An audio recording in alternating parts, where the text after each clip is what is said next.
Good morning. This is Vip Vipperman with the Back in the Bold podcast. I'm excited to be back in the studio today with my friend David Everitt of GameSafe. I'm so excited to get a chance to share a little bit of his story with the listeners out there today and dive in to some of the things that are happening online and in the gaming space that you as a listener may not even know about yet, but are super important to know. So, Dave, glad to have you with us this morning. Where are you calling in from today?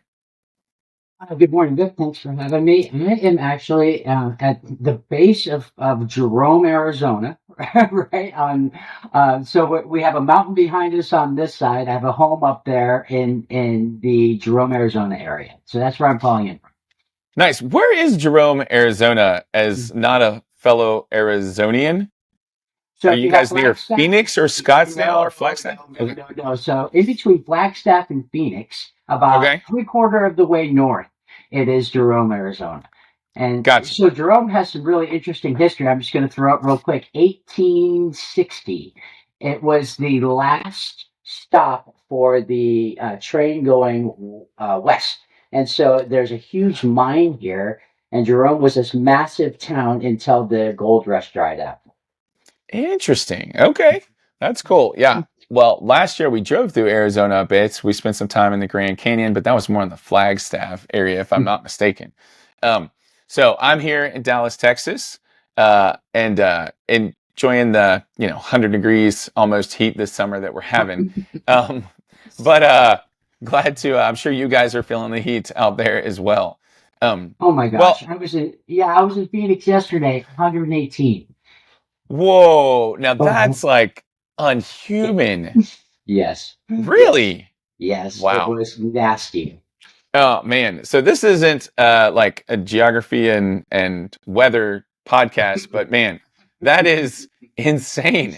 Yeah. I'm glad there's air conditioning. I was listening to a podcast myself the other day. I was talking about Europe, like across Europe right now, they're like having these debates about starting to have air condition in a lot more places because it's heating up. And I'm like, man, I can't imagine living in the South in America without AC. So um, we're very thankful for it here in Texas. So, speaking of important technology, tell us a little bit about your journey becoming a technologist, a coder, from maybe the early days and how you grew up in college a little bit and some of that story, just to catch us up to where we are today. Okay, well, I'll give you some clip notes of the early years and then I'll jump right into the meat. So, clip notes of the Nice. early years is I was originally, have always been kind of interested in technology and computers and went to ASU for a moment doing embedded technology. And then I went and discovered the world, and then went back to school at University of Washington for computer science 20 years later. So in such, there were deviations along the way. I used to build homes. I used to do all these different things, just kind of finding myself as a young man. I'm a musician. I had my guitar back there, so I had a couple dips in music and things like that, where I thought maybe I'd be a rock star, and that didn't quite pan out.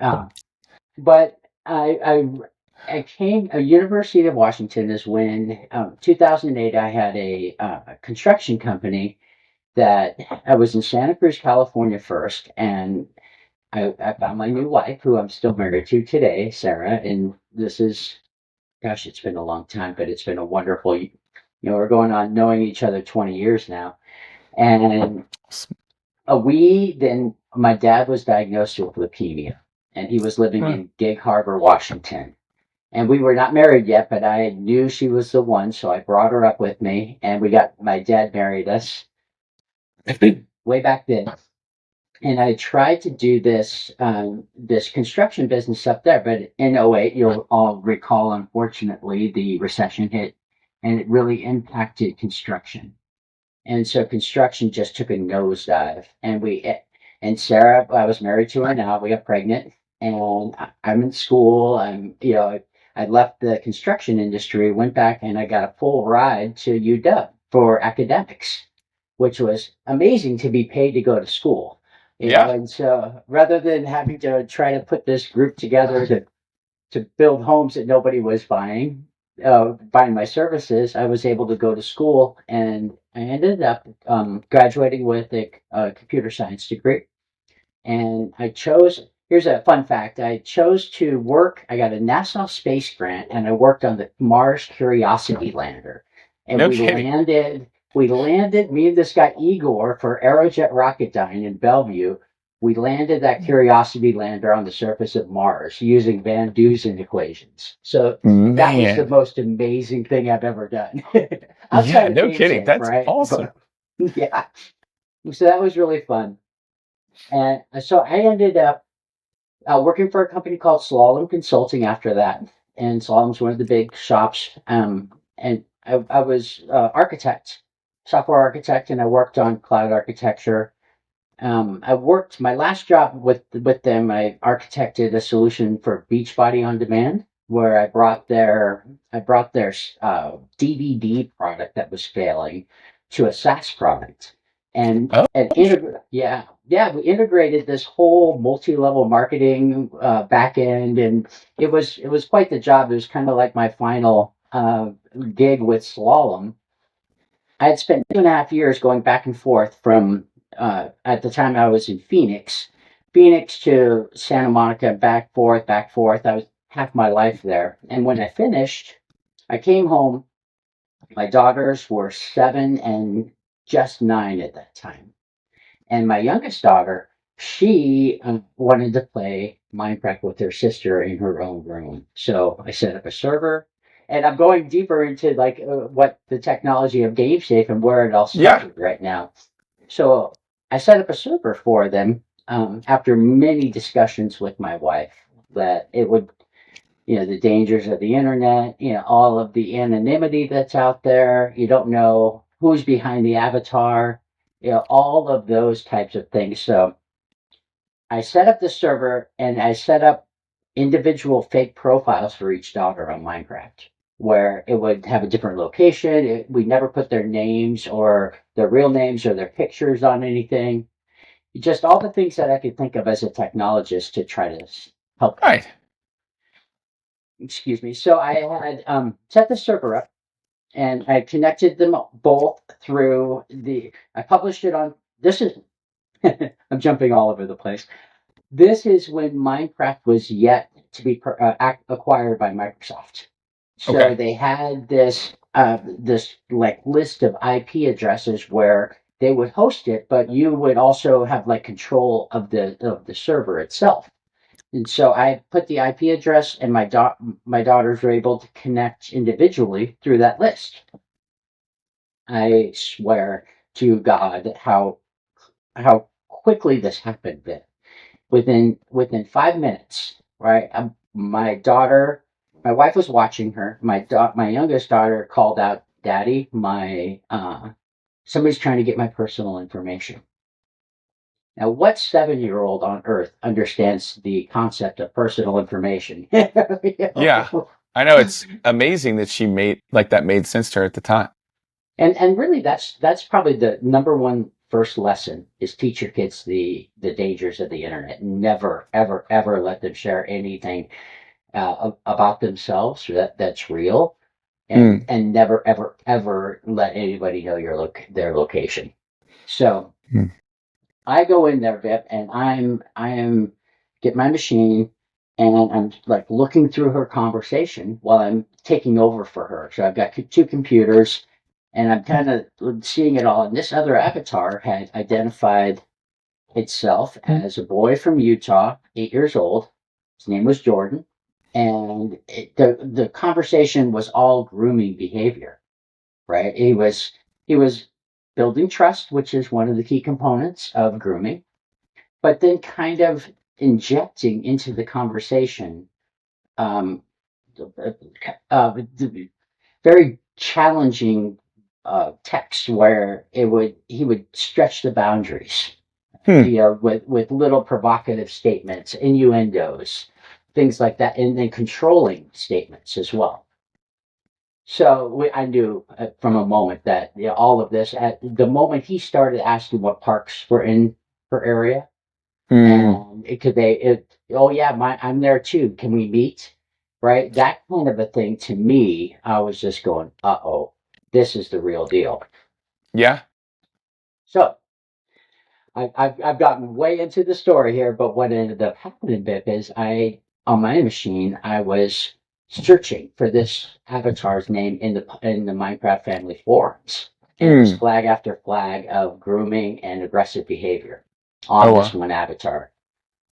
And then I did a backwards VPN trace and hit the signal. And this is when VPN, you have to know what you're doing. You can't just install a VPN Right. right back in 2008. So it was bouncing off of Sierra Leone. Huh. So it was just all bad. Everything about this was bad. So I got it all together and I said, I'm her dad. I'm an internet security expert and I know who you are and where you are. And poof, Oh wow. gone. Interesting. Yeah, gone. But that right there is the beginning of what became GameSafe. It was chat safe at first. The thing happened is I turned around, and the moment I turned around, bit my wife was just looking at me, and she said, "You've got to build something." Oh wow. And I said, Yeah. "How hard Like can it be?" her yeah, her realization that something needs to change here because I mean if it's happening to your two daughters, it's probably happening to other kids out there too. And they don't necessarily have a dad sitting beside them that's a coding expert and an internet security knowledge and all those kind of things to be able to take action on that. Yeah. Wow. So you're seeing the kids get groomed and imagining what could have potentially happened if you don't step in there. So as an entrepreneurial minded guy and somebody who's willing to take a few risks, what's the next step for you? What did you go do? Well, I had a little bit of savings put up after doing all of this, and I'm thinking, okay, this is a problem I can solve. How come nobody else has done this? Mm, Right? It's a massive gap. If you look at like the children that are I consider to be most at risk, it is gamers, and the gamers come in at 5 years old, and they're playing these blocky games, thinking that they're playing with other 5 year olds, 8 year olds, whatever. Who's on the other side of this, right? And mm, so I went through a couple of years of just like looking and seeing what can I do on this. And it started with thinking I could get it done in a year, right? Technology had not evolved to where it's at now, and so AI was nowhere near where it is now with its advancements. But I really sat there and I put together a team. I got a friend of mine who has been a family friend for a long time. He and I kind of partnered up in this, and we yeah. said, "Yeah, let's try to solve this." Awesome. And so Yeah, that began what came to be known as GameSafe. that is where GameSafe, originally ChatSafe, out of Scottsdale, actually Paradise Valley, Arizona. Right? Okay. We thought, okay, well, we can solve this. What are we going to do this? And I tried hardware, kind of scenarios. Do I embed something into the hardware? But we ran into this issue of encryption, right? Mm, End-to-end encryption. So I kept thinking about this, and I was like, what is it that I could do where I don't violate like COPA compliance? Where are the privacy scenarios happening here? And in such, a child can send a screenshot to a parent without anybody's permission, mm, right? It's something that falls outside of any type of privacy concern. So I okay. thought I need to see and I need to hear what my child is seeing and hearing. And if Mm, I do that, I can build machine learning models back in the day that right. will look for a threat and do that in real time. So that is where it all started, right? Is I thought we need to see and hear what's on the device, any device, for any game being played. I don't want to go to Microsoft. I don't want to go to Steam. I don't want to go to Epic and ask for permission, right? Because in such, they control the destiny of the product. And how good are is any company doing at protecting children right now?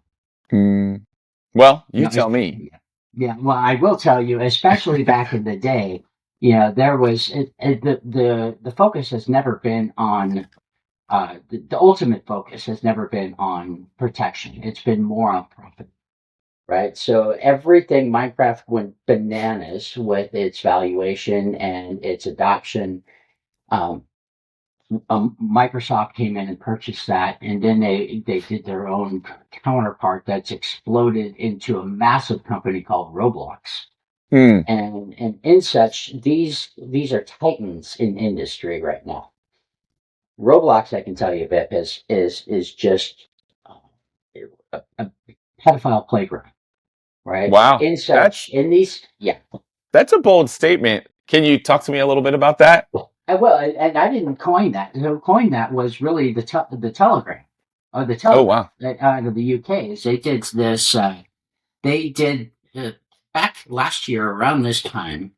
Roblox was had a significant dip in its stock price because they went through a position where the Telegraph came out and said, "Yeah, this is a pedophile playground." We went in and we were approached by several potential pedophiles in conversations on Roblox servers.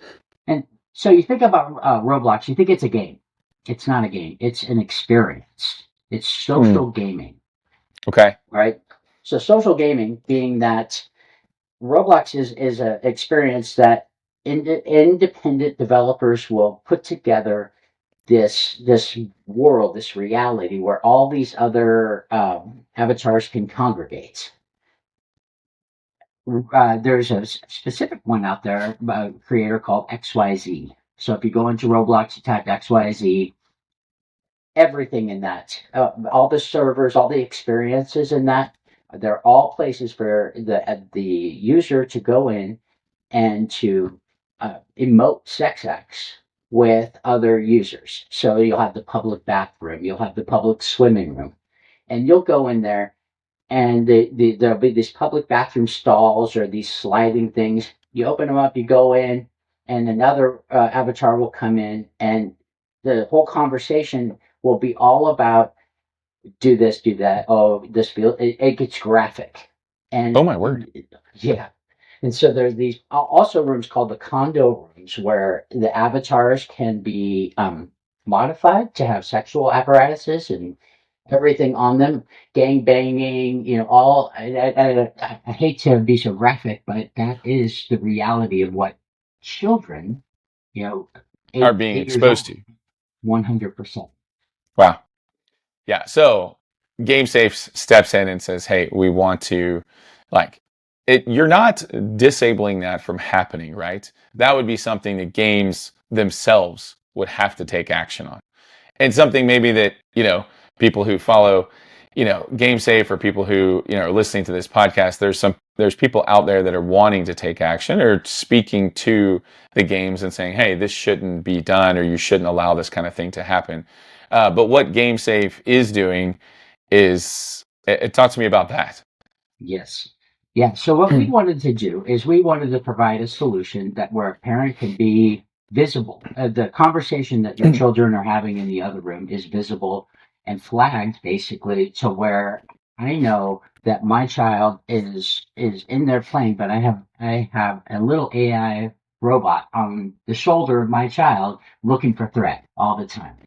And that threat, when it's determined whether it be grooming, predatory behavior, bullying, self harm, drug abuse, vulgarity, those types of things are then that the entire conversation is sent to the parent in real time, So you get right? that as a notification on your phone. Yeah, it's a two-part system, right? So the system is that you can link. The parent will sign up on GameSafe, right? And in $4.99 a month, it's reasonable, and in Yeah. such the parent will then get a QR code. They'll go to their child's device. They'll get a QR code on that. They'll sign in with their credentials, and a piece of software will be embedded into the child's device. That then looks and sees in real time everything that's on the screen, and then processes that for threat.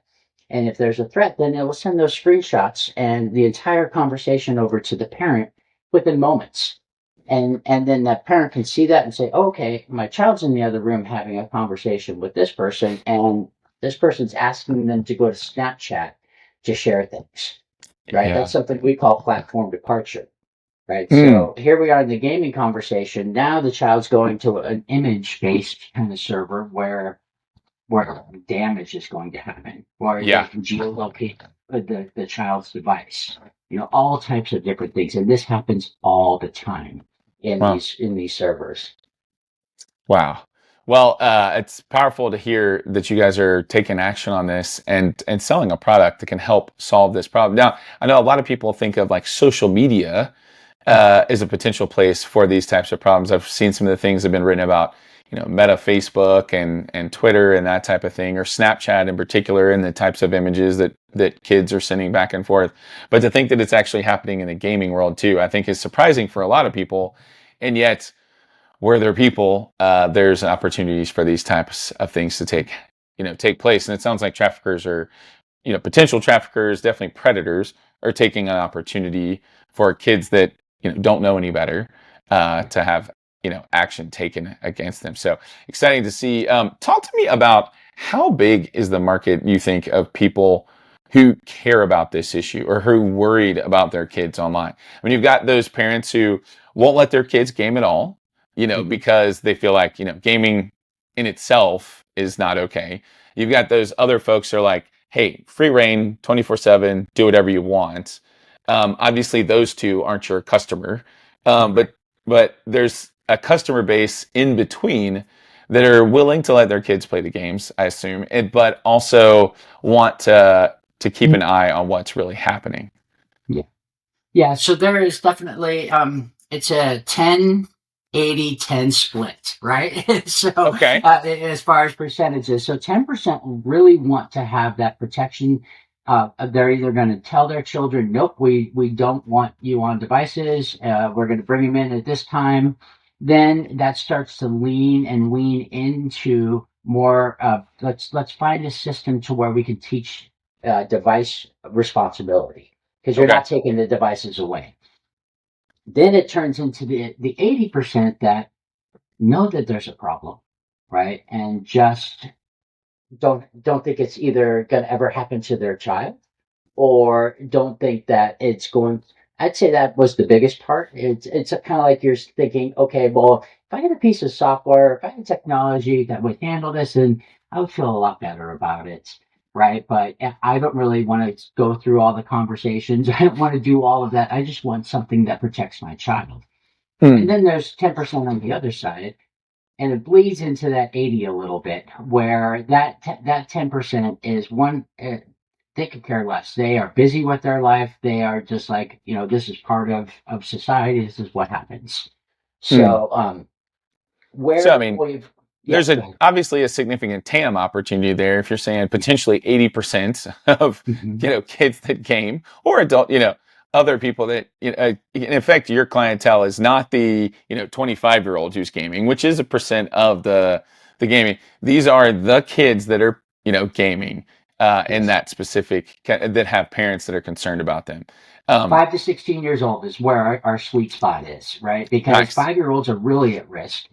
Uh, what like social media, the journey for a child is you're introduced to technology young, right? And in that, it's usually gaming where it starts. It's Roblox. It's something like that. Then everything is moving towards getting children into social media, right? So here we are at as young as 7, right? 6.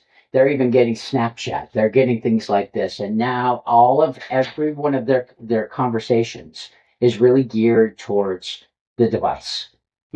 Back when I started this, children were on their devices 11 hours a day, right? 11 hours a day. Wow. It's gone up since then. So it's a ton of time where all of your interaction is on the device, and if it's going through Snapchat, if it's going through gaming, if it's going through wherever.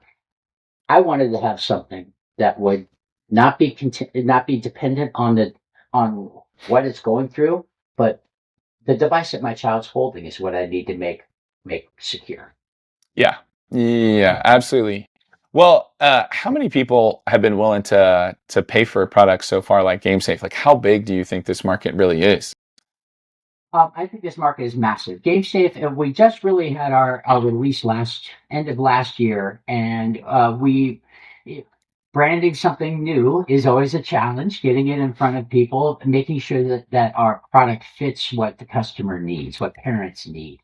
Yep. I'm really excited to talk about this next thing, where we wanted to be able to bring what we have into a device that you purchase, right? And so rather than it being a piece of software, which GameSafe is available right now, we wanted it to be, hey, I want to go to the Apple Store and we want a phone that will protect my child, right? And so through Eagle and through something called the Clapham Accelerator, we were able to meet a company and a partner in this amongst the many partners that are in this fight. But specifically, this one was SafetyNet and a gentleman named Richard Persey, Okay. who has an equal passion and mission, right? But what we did in text, Richard did in images, right? Okay. And what SafetyNet has really excelled with was they were able to get the relationship with the device manufacturer. So right now, you could get a phone from Nokia that will protect your child from see it's pornography incompatible, right? And Wow. so what that means is that you can't see it, and if the child is being coerced to take, pornographic images of themselves, it blocks the camera, right? So that's what we call HarmBlock, and I'm so grateful that we were able to, through the Clapham Accelerator and these relationships, come into a relationship with SafetyNet to where now we have become one. That's awesome. Yeah, it's So amazing. so they're doing the image technology. You guys are doing the text Mhm. technology. So in general, the entire phone could be safe from threats or harm. 100. That is absolutely where we're going with all of this and going fast at it. Awesome, dude. So excited to hear that and to hear about the collaboration. Yes. It's fun to see what really truly is possible. Um, on a device. Where do you think the market is going? Like, are you guys seeing a rise in opportunities to buy products like this? Are you seeing the market want products of this type? Absolutely, absolutely. So it's not just the market; it is the political tenor of the world, especially the United States. We recognize that there's a problem, right? Hmm, And if we can have a piece of technology that does the job, it's backed by not just the market, but by the administration. It's backed by the world right now. that's awesome, dude. I love it. Well, so where do you think the future is in this space? So 5 years from now, Um, do you think five, maybe 10 years from now, what percentage of phones are Wow. hard block enabled phones or game safe enabled phones? I would love, optimistically, I would love to see every child with a harm block phone, right? Hmm, And I think it's important because children and technology is never going away. We just need to make sure that the children need to be protected, right? And adults, so say an adult is dealing with a pornography addiction. Tell us a little, just as we finish up, if someone wants to get one of these tech enabled phones, or if they're interested in their kids gaming situation and that sort of thing, and keeping a better eye on it, what's the option for them? What steps can they take? Sure. Well, let's start with gaming. You can go right now to GameSafe.ai, and it's also available in all the stores. You can just look up GameSafe, and GameSafe is available. You can go in, buy it, $4.99 a month, and that will protect your child right now from threats in gaming, specifically for Minecraft, Roblox, Among Us, and then also Discord. Right. So Oh, we protect on those four platforms currently, with many more coming. For the tech-enabled phone, go to harmblock.com, right? okay. Look up HarmBlock, and you'll be able to watch the journey of where you can pick up that phone right now in the United States and in the world. That's where we're going to go. Awesome. Dude, super excited. Dave, thanks for taking the time today to share with us about the work at GameSafe and just the entrepreneurial journey that you guys have taken and how you're trying to make phones and the internet as a whole gaming safer for families. Absolutely. Great seeing you, Beth. Thank you so much.